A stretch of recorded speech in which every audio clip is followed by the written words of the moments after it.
میں فارسیوں سے ہی لڑتا آ رہا ہوں، ہاشم نے کہا۔ اگر میں قادسیہ اور بہر شیر کی لڑائیوں میں بزدل نہیں رہا تو اب بھی بزدل نہیں بنوں گا۔ کیا یہ بہتر نہیں کہ میں جلولہ کی طرف چل پڑوں؟ ہاں میرے بھائی کے بیٹے، سعد رضی اللہ عنہ بن ابی وقاص نے کہا۔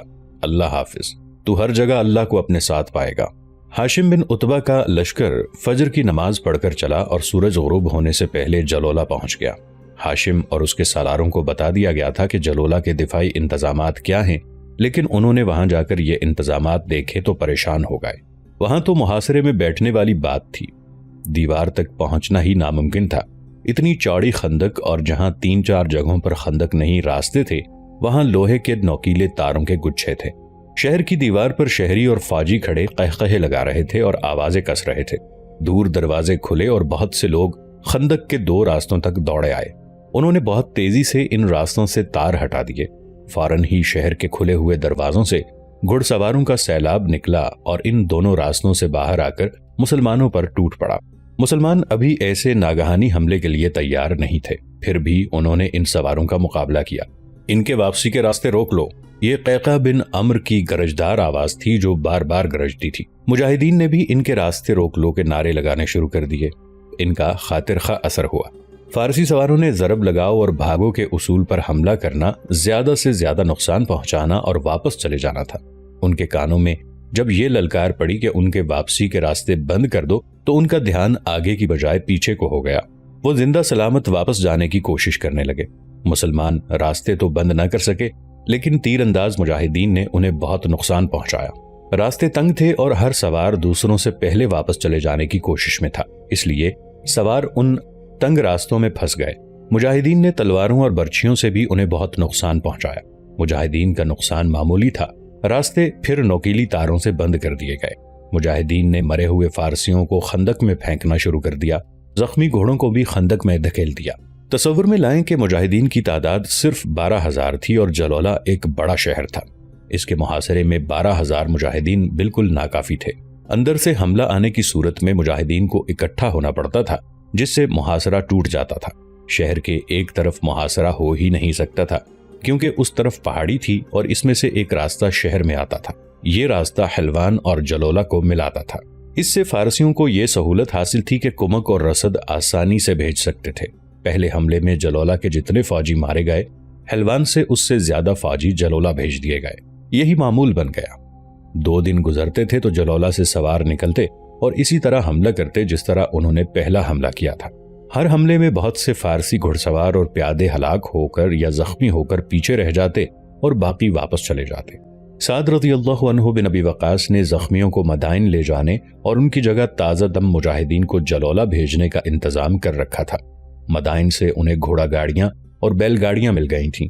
2 مہینے گزر گئے۔ پہلے دن سے ہی پران نے اپنا یہ معمول بنا لیا تھا کہ جلولہ کے اندر زخمیوں کو اکٹھا کر کے بڑی ہی جذباتی اور جوشیلی تقریر کرتی، جس سے فوجیوں کے حوصلوں میں نئی جان پیدا ہو جاتی اور ان کے جذبے بیدار ہو جاتے۔ وہ شہریوں کو بھی اس طرح تقریریں کر کے مشتعل کرتی رہتی تھی۔ 2 مہینوں میں جلولہ والوں کا اتنا زیادہ جانی نقصان ہو چکا تھا جو شہریوں کے لیے ناقابل برداشت تھا۔ فوجیوں کے ساتھ شہر کے لوگ بھی باہر آ کر مسلمانوں پر حملے کرتے اور مارے جاتے یا زخمی ہوتے تھے۔ زخمیوں کو پیچھے ہی چھوڑ دیا جاتا تھا، انہیں مسلمان مدائن بھیج دیتے تھے۔ یہ جنگی قیدی تھے جنہیں مدینہ جا کر غلاموں کی طرح فروخت کرنا تھا۔ ایک روز پران حسب معمول شہر کی گشت کے لیے نکلی تو ایک جگہ بہت سی عورتوں نے اسے گھیر لیا۔ یہ پہلا موقع تھا کہ پران کو بولنے کا موقع نہ ملا۔ عورتوں نے اسے دیکھتے ہی ہنگامہ بپا کر دیا۔ جوں جوں عورتوں کا شور و غل بڑھتا جا رہا تھا، عورتوں کے ہجوم میں بھی اضافہ ہو رہا تھا۔ عورتیں بھول گئی تھیں کہ پران ملکہ تھی یا شہنشاہ فارس کی سوتیلی بہن ہونے کی وجہ سے اب بھی اس کا درجہ ملکہ جیسا ہی ہے، اور یہ وہ شاہی خاندان ہے جو قتل کو یوں سمجھتا ہے جیسے 2-4 مکھیاں مار ڈالیں۔ پران، تو ماں ہوتی تو تجھے ان ماؤں کے دلوں کی حالت معلوم ہوتی جن کے جوان بیٹے تو نے باہر بھیج کر مروا دیے۔ تو نے شادی نہیں کی، تو بیوہ ہوتی تو تیرا کوئی بھائی نہیں مرا۔ پران، تو ملکہ ہے، تجھے کیا غم؟ ہماری دولت یہی لڑکے تھے جنہیں تو نے مروا دیا ہے۔ عورتیں واویلا بابا کیے جا رہی تھیں۔ ان کے بیٹے، بعض کے بھائی، باپ اور خامند پران کی للکار پر جوش میں آ کر فوج میں شامل ہو گئے تھے اور گزشتہ 2 مہینوں میں فوج سے مل کر شہر سے باہر مسلمانوں پر حملوں میں شامل ہوتے رہے اور مارے جاتے رہے تھے۔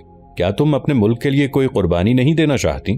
پران کو بڑی مشکل سے یہ کہنے کا موقع ملا، کیا تم نہیں جانتی کہ اس شہر پر مسلمانوں کا قبضہ ہو گیا تو تمام جوان لڑکیوں کو یہ وحشی عرب اپنی لونڈیاں اور کنیزیں بنا لیں گے؟ تم اپنے بھائی کو باہر کیوں نہیں نکالتی؟ ایک عورت نے کہا، یہ ملک ہمارا نہیں، یہ یزدگرد اور اس کے خاندان کا ملک ہے، یہ بزدل اور عیاش فوج کا ملک ہے۔ بیٹے ہمارے مرواتی ہو، عیش و عشرت تمہارا خاندان کرتا ہے۔ وہاں تو بغاوت جیسی صورتحال پیدا ہو گئی تھی۔ ان حالات میں کہ شہر محاصرے میں تھا اور فوج کی خاصی نفری ماری گئی تھی، ان لوگوں کو جبر و تشدد سے دبانا خطرناک تھا۔ پران دیکھ رہی تھی کہ پہلے صرف عورتیں پھر مرد جمع ہونے لگے تھے۔ ان میں سے بعض نے مدائن کے تانے بھی دیے۔ پران تو دب کے رہ گئی۔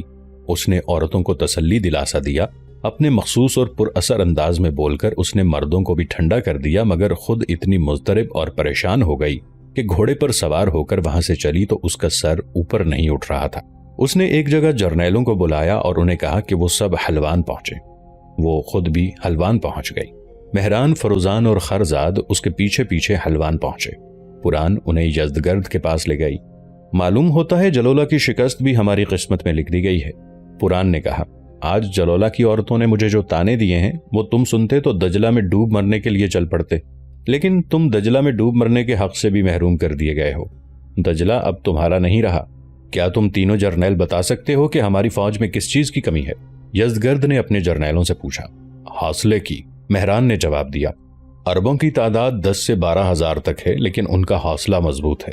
وہ شکست کھانے کی بجائے مر جانے کو بہتر سمجھتے ہیں۔ پے در پے فتوحات نے بھی ان کے حوصلے بلند کر دیے ہیں۔ ہماری فوج پر ان کا خوف غالب آ گیا ہے۔ جب سے انہوں نے گھوڑوں کی پیٹھ پر دجلہ پار کیا ہے، ہماری فوج میں یہ بات پورے یقین سے تسلیم کر لی گئی ہے کہ مسلمان جن بھوت ہیں یا ان کے پاس کوئی جادو ہے۔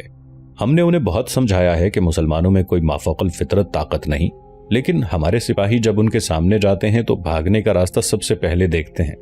شہنشاہ فارس، فیروزان نے کہا، مسلمان اپنے عقیدے کے پکے ہیں، ان باتوں کا ہمارے پاس کوئی وقت نہیں۔ پران نے کہا، میں نے تمہیں یہ رائے دینے کے لیے نہیں بلایا کہ عقیدہ کس کا پکا اور کس کا کچا ہے۔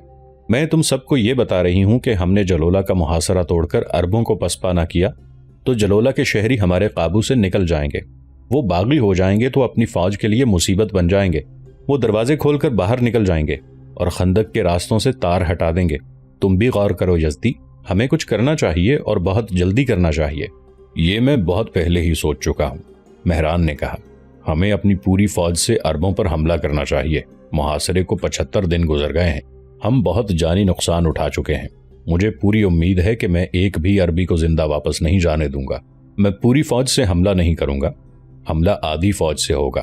یہ دستے تھکنے لگیں گے تو آہستہ آہستہ پیچھے آنا شروع کر دیں گے، اور باقی آدھی فوج جو شہر میں تیار ہوگی وہ باہر آ جائے گی اور لڑائی جاری رہے گی۔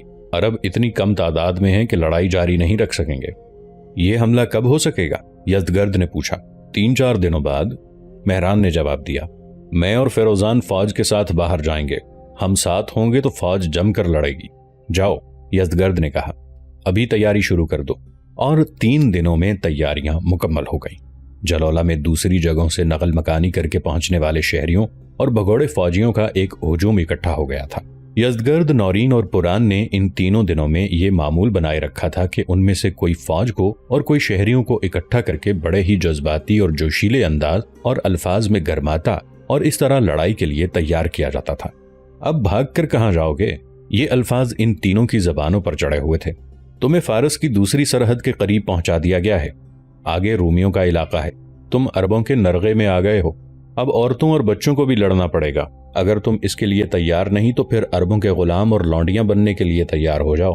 مدائن کے دولت مند تاجر اور جاگیردار بھی مدائن سے بھاگ کر جلولہ پہنچ چکے تھے۔ ان کے خزانے مدائن میں ہی رہ گئے تھے۔ جاگیرداروں اور بڑے زمینداروں کی وہ وسیع و عریض اراضی جو سونا اور چاندی اگلتی تھی مسلمانوں کے قبضے میں آ گئی تھی۔ وہ تو کنگال ہو گئے تھے۔ ان میں سے ایک نے اعلان کر دیا کہ جو فوجی یا شہری بے مثال بہادری سے لڑے گا اسے سونے اور چاندی کی صورت میں وہ جھولی بھر کے انعام دے گا۔ فوراً ہی ایک اور جاگیردار نے اعلان کر دیا کہ بہادری سے لڑنے والے کو وہ اپنی جاگیر میں سے حصہ دے گا۔ ایک ہی دن میں تقریباً تمام تاجروں اور جاگیرداروں نے بہادری سے لڑنے والوں کے لیے انعامات کا اعلان کر دیا۔ یزدگرد، نورین اور پران کے اشتعال انگیز الفاظ کے ساتھ اتنے زیادہ انعام کے اعلان نے فوج اور شہریوں میں نئی روح پھونک دی۔ کم سن لڑکے بھی مرنے مارنے کے لیے تیار ہو گئے۔ عورتوں نے اعلان کر دیا کہ عربی اگر شہر میں داخل ہو گئے تو وہ شہر کی گلیوں اور گھروں میں لڑیں گی، کسی عربی مسلمان کو زندہ نہیں چھوڑیں گی یا خود زندہ نہیں رہیں گی۔ ایک طوفان تھا یا آتش فشاں میں ابلتا ہوا لاوا تھا جو جلولہ کو محاصرے میں لیے ہوئے 12,000 مجاہدین کو خس و خاشاک کی طرح اڑا اور بہا لے جانے کے لیے تیار تھا۔ مجاہدین کی تعداد 12,000 تھی۔ پہلے مارکوں کے زخمیوں اور شہیدوں کو مدائن بھیج دیا گیا تھا، ان کی جگہ تازہ دم مجاہدین آ گئے تھے۔ اس طرح جلولہ کے مجاہدین کی نفری پوری 12,000 تھی۔ تیروں اور برچھیوں کے تو انبار تھے جو مجاہدین کے لیے بھیجے گئے تھے۔ مجاہدین کے دلوں میں کوئی دنیاوی لالچ نہیں تھا، ان کے دلوں میں اللہ اور رسول صلی اللہ علیہ وآلہ وسلم کی محبت تھی۔ جلولہ کے اندر لڑنے کے لیے جو نفری تیار ہوئی تھی وہ 1 لاکھ سے زیادہ تھی۔ تاریخوں کے مطابق محاصرے کے 80 دن پورے ہوئے تو شہر کے دروازے کھلے۔ 8 آدمیوں نے آگے آ کر خندق پر بنائے ہوئے راستوں سے خاردار تاریں ہٹا دی۔ بڑا ہی زبردست سیلاب تھا جو بند توڑ کر مجاہدین کی طرف آیا۔ یہ گھوڑوں اور انسانوں کا تیز و تند سیلاب تھا جس کے آگے کوئی سوچ بھی نہیں سکتا تھا کہ 12,000 مجاہدین زندہ کھڑے رہ سکتے ہیں۔ مجاہدین کے لیے یہ حملہ غیر متوقع اور ناگہانی تھا۔ انہیں خندق کی طرف دباتے رہو۔ یہ مجاہدین کے سالار ہاشم بن عتبہ کی آواز تھی جو بلند آواز مجاہدین نے محاصرے کے ایک سرے سے دوسرے سرے تک پہنچا دی۔ فارسی لشکر میں نیا ہی جوش و خروش نظر آ رہا تھا، لیکن وہ زیادہ آگے جانے سے بھی گریز کر رہے تھے کیونکہ انہیں واپس بھی جانا تھا۔ واپسی کے راستے 3-4 ہی تھے۔ علامہ شبلی نعمانی نے لکھا ہے کہ فارسیوں نے باہر آ کر حملہ کیا تو بڑی تیز آندھی آ گئی۔ مجاہدین نے اس آندھی سے فائدہ اٹھاتے ہوئے ایسے شدید حملے کیے کہ فارسی خندق میں گرنے لگے اور آدھا لشکر تباہ ہو گیا۔ کسی اور مورخ نے آندھی کا ذکر نہیں کیا۔ سب لکھتے ہیں کہ یہ لڑائی غیر معمولی طور پر خونریز تھی۔ ابن اسیر نے لکھا ہے کہ ایسی گھمسان کی لڑائی ہوئی کہ برچھیاں ٹوٹ گئیں، تیر ختم ہو گئے، تلواریں نکلیں، کلہاڑے نکلے۔ فارسی اتنے زیادہ تھے کہ مجاہدین ان میں نظر نہیں آتے تھے۔ مجاہدین نے وہی طریقہ اختیار کیا کہ فارسیوں کو خندق کی طرف دباتے تھے اور فارسی پیچھے ہٹتے ہٹتے خندق میں گرتے تھے۔ بعض اپنے گھوڑوں کے نیچے آ جاتے اور مر جاتے۔ مورخوں نے اس معرکے کو بیان کرتے ہوئے بار بار قیقاع کا ذکر کیا ہے۔ دوسرے سالاروں کی شجاعت بھی کچھ کم نہ تھی، لیکن قیقاع نے تو معجزہ کر دکھایا تھا۔ اس کی کوشش یہ تھی کہ خندق کے راستے بند کر دیے جائیں تاکہ فارسی واپس نہ جا سکیں، لیکن قیقاع اس کوشش میں کامیاب نہ ہو سکے۔ مورخوں نے اس معرکے کو عراق کی جنگ کا سب سے زیادہ خونریز اور انتہائی گھمسان کا معرکہ کہا ہے۔ فارسیوں کی ایک کمزوری یہ تھی کہ وہ ہجوم کی صورت میں آئے تھے اور ہجوم کی صورت میں ہی لڑ رہے تھے۔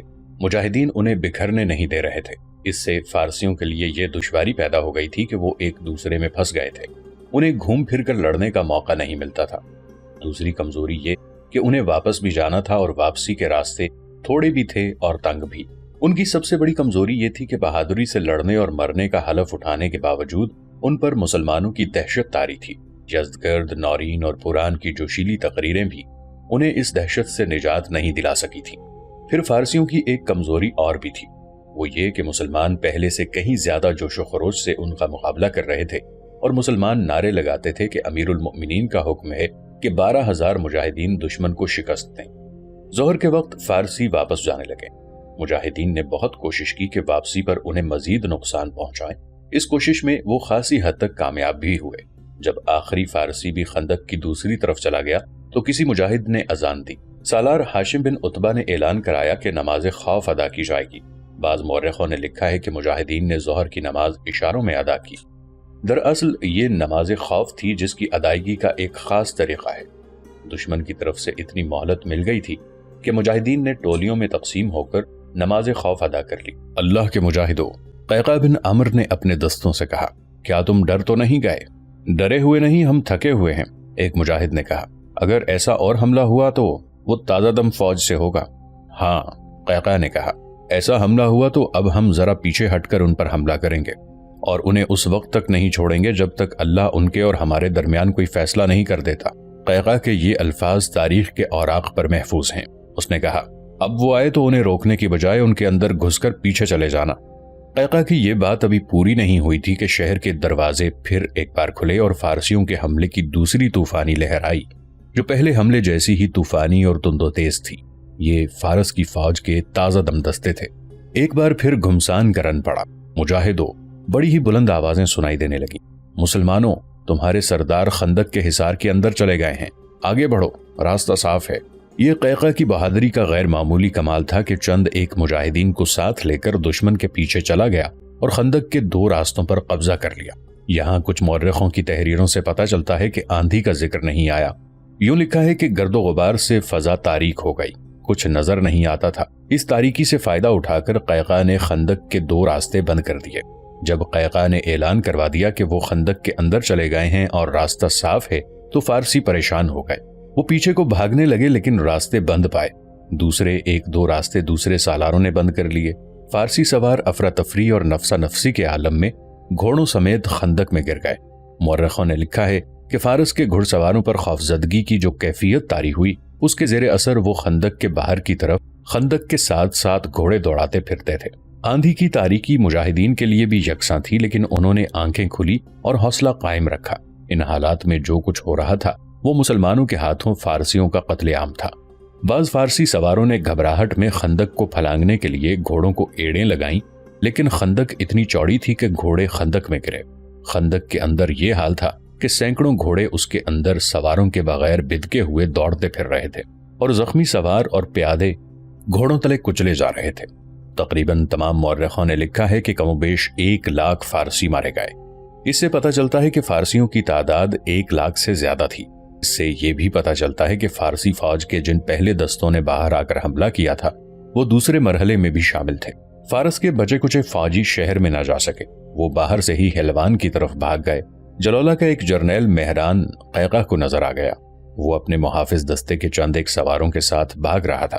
قیقہ نے اس کا تعاقب کیا اور ایک مقام خانقین میں اسے جا لیا۔ اس کے محافظ اس کا ساتھ چھوڑ گئے۔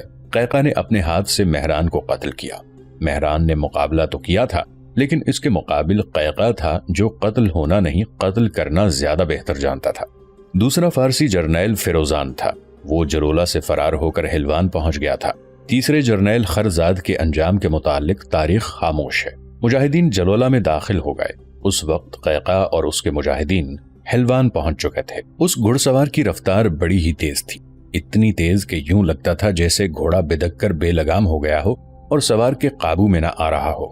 مدائن کی دیوار پر کھڑے ایک مجاہد نے دیکھا جلولہ سے ایک سوار آ رہا ہے۔ مجاہد نے چلا کر کہا، گھوڑا بے لگام لگتا ہے، جلولہ سے ایک سوار آ رہا ہے۔ نیچے کھڑے ایک مجاہد نے بلند آواز سے اعلان کیا، سپہ سالار کو اطلاع کر دو۔ سپہ سالار سعد رضی اللہ عنہ بن ابی وقاص مدائن میں کسرا کے محل میں قیام پذیر تھے۔ اپنے بھتیجے ہاشم بن عتبہ کی زیر کمان 12,000 مجاہدین کا لشکر جلولہ بھیج کر سعد رضی اللہ عنہ بن ابی وقاص کی بتابی کا عالم یہ تھا کہ فجر کی نماز کے بعد شہر کی جلولہ کی طرف والی دیوار پر جا کھڑے ہوتے اور قاصد کی راہ دیکھنے لگتے۔ انہوں نے 12 افسوس کا اظہار کیا کہ وہ خود جلولہ نہ جا سکے۔ ہر بار ان کے اظہار افسوس کی تان ان الفاظ پر ٹوٹتی تھی، لیکن امیر المؤمنین مجھ سے زیادہ بہتر سوچا کرتے ہیں۔ کمک اور رسد ہر وقت تیار رہتی تھی۔ جو ہی جلولہ سے زخمی اور شہیدوں کی لاشیں آتی تھیں، اسی وقت اتنی ہی تعداد میں مجاہدین جلولہ کو روانہ ہو جاتے تھے۔ ادھر سے رسد کی جو بیل گاڑیاں اور گھوڑا گاڑیاں خالی واپس آتی تھیں، اتنی ہی گاڑیاں رسد سے بھر کر روانہ کر دی جاتی تھیں۔